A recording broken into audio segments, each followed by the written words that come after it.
Hello viewers, সবাইকে স্বাগতম করবি রান্নাঘরে। আর সাথে আছি আমি করবি। আশা করি সবাই ভালো আছেন। কাবাব খেতে কে কে পছন্দ করেন, আর সেটা যদি হয় রেস্টুরেন্ট স্টাইলের টার্কিশ কাবাব, তাহলে কেমন হয়? আজকে আমি আপনাদের সাথে শেয়ার করব রেস্টুরেন্ট স্টাইলের টার্কিশ কাবাব উইদাউট গ্রিল। আশা করি আপনাদের কাছে খুবই ভালো লাগবে, আর ভালো লাগলে লাইক কিন্তু একটা দিতেই হবে। আর একটা কথা, এখনো যারা আমার চ্যানেলটি সাবস্ক্রাইব করেননি, নতুন নতুন ও সহজ সব রেসিপি পেতে আজই সাবস্ক্রাইব করে নিন। আর যারা সাবস্ক্রাইব করে আমাকে সাপোর্ট করেছেন, তাদের জন্য রইল অনেক অনেক শুভকামনা।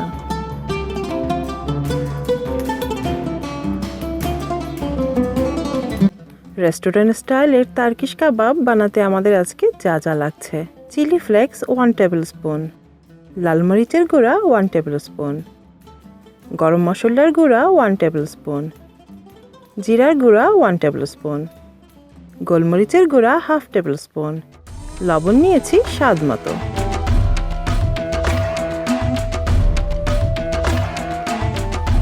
কাজু বাদাম বাটা 1/4 কাপ, কিশমিশ বাটা 1/4 কাপ,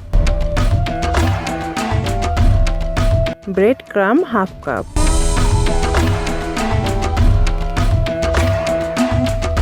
কাবাব ফ্রাই করার জন্য অলিভ অয়েল নিয়েছি, ধনিয়া পাতা কুচি,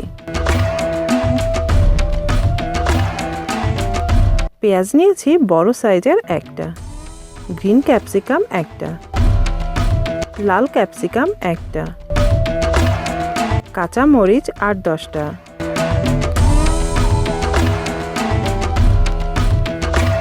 ঘি 1 টেবিল স্পুন।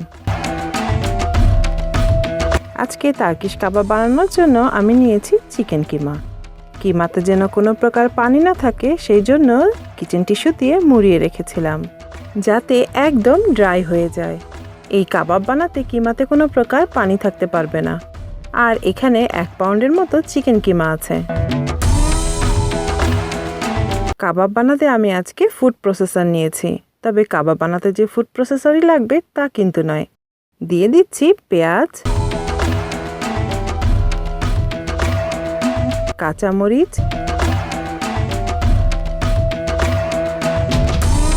2 রঙের ক্যাপসিকাম,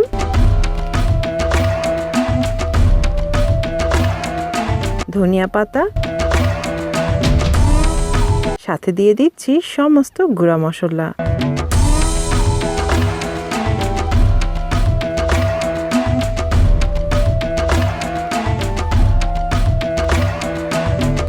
পেঁয়াজ ক্যাপসিকামের সাথে গুঁড়ো মশলাগুলো দিলে হবে কি, পেঁয়াজ ক্যাপসিকামের পানিটা গুঁড়ো মশলা টেনে নিবে। দেখেন কত সুন্দর পেঁয়াজ ক্যাপসিকাম গুঁড়ো মশলা একসঙ্গে মিশে গিয়েছে। এখন দিয়ে দিচ্ছি চিকেন কিমা।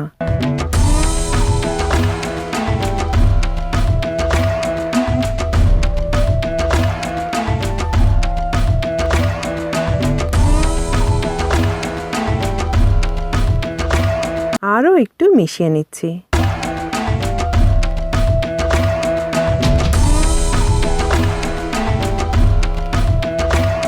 এরপর দিচ্ছি ঘি, কারণ আমি যে কিমাটা নিয়েছি কাবাব বানাতে সেটা এক্সট্রা লিন, কোনো চর্বি নেই এতে, তাই ঘিটা অ্যাড করব। আর ঘি দিলে কাবাবে খুব সুন্দর একটা সুঘ্রাণও হবে। জয়ফল জয়ত্রী বাটা একসঙ্গে 1 টিস্পুন, সাথে দিচ্ছি জয়ফল ও জয়ত্রী বাটা, বাদাম বাটা,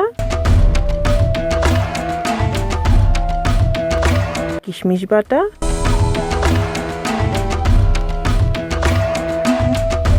বাইন্ডিং এর জন্য দিয়ে দিচ্ছি ব্রেড ক্রাম,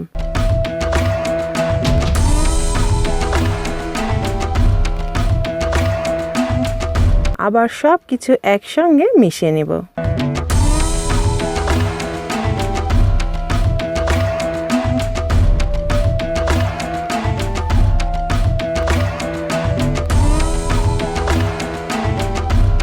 সবকিছু একসঙ্গে দেখেন কত সুন্দর করে মিক্স হয়েছে।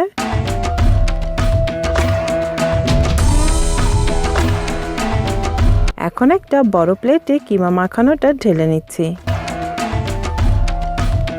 সব মাখানো কিমা প্লেটে ঢেলে একটু ঘি হাতে নিয়ে আবারও একটু মাখিয়ে নিচ্ছি ভালোভাবে। ভালোভাবে মাখানো হয়ে গেলে কাবাব বানানোর পালা। আজকে টার্কিশ কাবাবগুলো শেপ দিতে আমি নিয়েছি এরকম চপস্টিক। চপস্টিক ছাড়াও কিন্তু পেন্সিলের সাহায্যে কাবাবগুলো শেপ করে নেওয়া যাবে।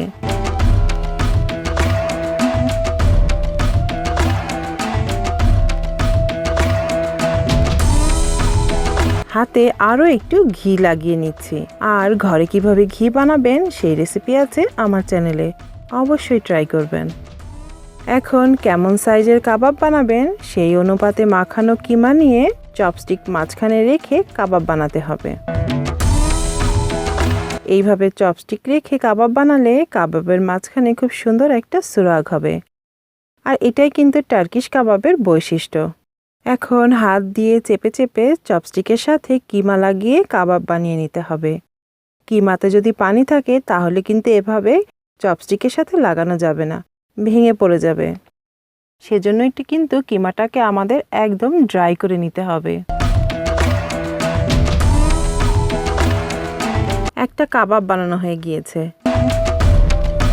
বাকি সবগুলো কাবাব এইভাবেই চপস্টিকের সাহায্যে বানিয়ে নেব।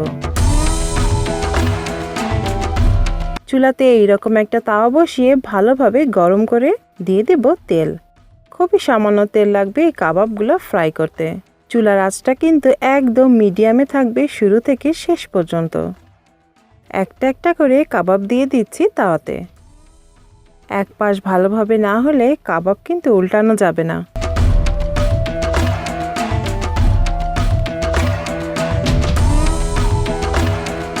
এখন আস্তে আস্তে কাবাবগুলো উল্টে পাল্টে ভেজে নেব।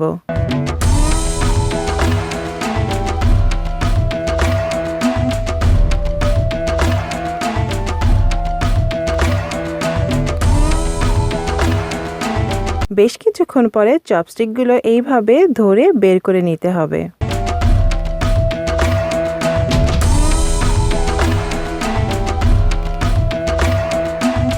আর দেখেন চপস্টিকের সাহায্যে বানানোর কারণে কত সুন্দর সুরাগ হয়েছে মাঝখানে।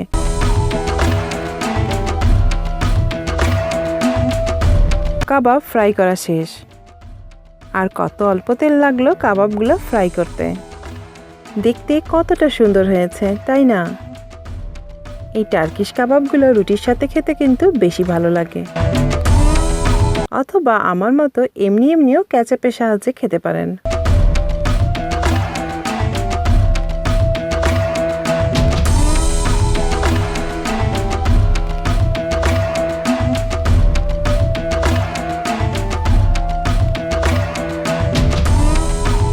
একটা কাবাব আমি আপনাদেরকে ভেঙে দেখাচ্ছি। দেখেন কতটা লোভনীয় হয়েছে। আর কাবাবের মাঝখানে দেখেন কত সুন্দর সুরাগ হয়েছে। আর ঘরে রেস্টুরেন্ট স্টাইলের টার্কিশ বানালে কেমন হলো সেই ছবি শেয়ার করতে পারেন আমার ফেসবুক পেজে। যে কোনো রেসিপির ভিডিও শেয়ার করতে পারেন আমার রান্নাঘর গ্রুপে। আশা করি আপনারাও বানাবেন। আর আমার রেসিপিটা শেয়ার করতে পারেন আপনার ফ্রেন্ডস ও ফ্যামিলির সাথে। আর লাইক শেয়ার ও কমেন্ট করে আর আমার চ্যানেলটা সাবস্ক্রাইব করে আমাকে সাপোর্ট করার বিনীত অনুরোধ রেখে আজকের মতো বিদায় নিচ্ছি। আবারও দেখা হবে নতুন কোনো রেসিপি নিয়ে। আশা করি সবাই ভালো থাকবেন। আর ভিডিওটি দেখার জন্য সবাইকে অসংখ্য ধন্যবাদ।